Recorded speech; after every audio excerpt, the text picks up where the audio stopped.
People love to imagine tanks as unstoppable machines, as symbols of power and safety. But what I am about to tell you will change how you see them forever, because a World War II tank was not a weapon.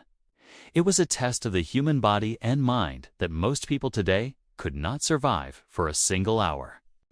And at the center of this steel nightmare sat one man whose job was as simple as it was impossible. Keep the machine moving or everyone dies. And the first shock is this. There was no steering wheel, no automatic transmission, no power assistance, no safety systems, only iron levers, brutal resistance, and legs and arms that had to fight the tank itself every second of the ride. And from the very first movement, the driver understood a terrifying truth.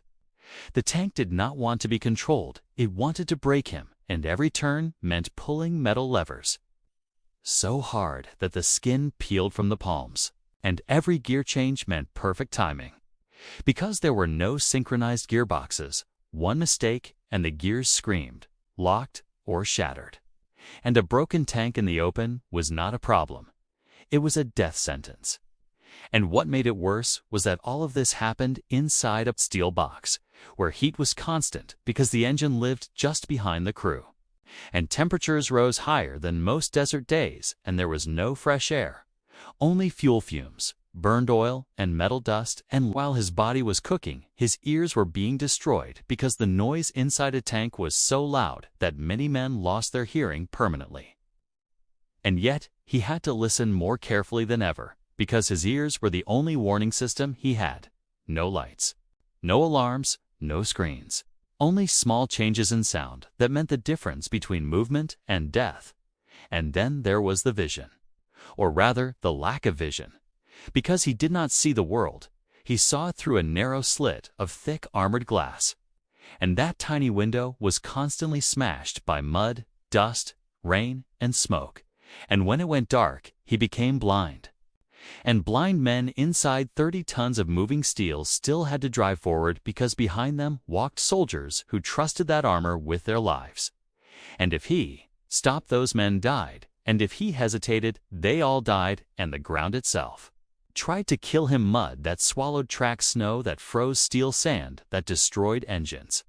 And no school could teach how to feel the ground through vibration alone. This was learned through fear, through mistakes, through tanks sinking slowly while shells fell closer and closer, and winter turned even simple movement into torture. Oil became thick as frozen. Blood metal cracked like glass, engines refused to wake, and drivers lit open fires under frozen tanks. Laying on ice-soaked ground while flames burned inches from their faces, and when the engine finally roared to life, they were not relieved, they were afraid, because now they had to drive toward the sound of artillery. And when shells hit the armor, the driver felt the impact through his bones. Because the metal screamed. And sometimes the inside walls shattered into deadly fragments that flew through the cabin like invisible blades. And the driver sat in the front where every hit arrived first. And if the tank caught fire, he did not have minutes, he had seconds. And sometimes he did not even have that, because damaged metal twisted the hatch shut. And many drivers did not die from blast. They died from fire, and the most terrifying truth of all is that the driver was often the youngest man inside the tank, barely old enough to shave, and yet trusted with a machine that could crush buildings and kill him at the same time. And after hours of this, he did not feel strong. He felt hollow, and his hands still pulled levers, even when his mind wanted to stop. And over time, he stopped driving and started becoming part of the machine. Because thinking was too slow and hesitation was too dangerous. And muscle memory was the only thing that stood between him and a steel coffin. And this is what almost nobody tells you, that driving a World War II tank was not a heroic fantasy. It was physical suffering, mental torture, and constant fear wrapped in steel. And when people ask if it was hard, the honest answer is this.